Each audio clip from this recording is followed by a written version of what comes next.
ఇంతకు ముందు శ్లోకానికి కొనసాగింపుగా ఈ శ్లోకం గర్గ్ సంహిత నుండి ఇలా వివరిస్తుంది. విశాల ఋషభ తేజస్వి దేవప్రస్థ వరూతపాహ భవిష్యంతి సఖాయో మే వ్రజే సద్వృషభానుషు. అర్థం: పరమేశ్వరుడైన శ్రీకృష్ణుడు తన దివ్య సహచరుల గురించి తెలియజేస్తూ తన ప్రియ స్నేహితులైన విశాల, ఋషభ, తేజస్వి, దేవప్రస్థ మరియు వరూతపులు భూమిపై అవతరించబోతున్నారని చెప్తున్నాడు. వారు వ్రజమండలంలో రాజు వృషభాను మహారాజు కుటుంబానికి చెందిన 6 బంధువుల వంశంలో జన్మిస్తారని ఆయన వివరిస్తాడు. ఇది కేవలం సాధారణ జన్మ కాదు.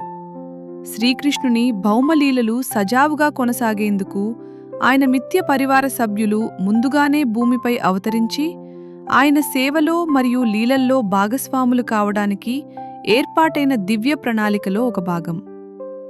ఈ విధంగా భగవంతుని స్నేహితులు కూడా ఆయనతో పాటు భూమిపై అవతరించి బ్రజలోకంలోని దివ్య ఆనందాన్ని మరింత విస్తరింపచేస్తారు. సారాంశం: భగవంతుడు భూమిపై అవతరించినప్పుడు ఆయన ఒక్కరే రారు. ఆయనకు ప్రియమైన భక్తులు, స్నేహితులు, పరివార సభ్యులు కూడా ఆయన దివ్య కార్యాలకు సహకరించేందుకు అవతరిస్తారు. ఈ శ్లోకం ద్వారా భగవంతుని లీలలు ముందుగానే ఎంతో అద్భుతంగా ప్రణాళిక చేయబడి ఉంటాయని, ఆయన భక్తులకు దైవసేవ చేసే అవకాశం కల్పించబడుతుందని మనం తెలుసుకోవచ్చు.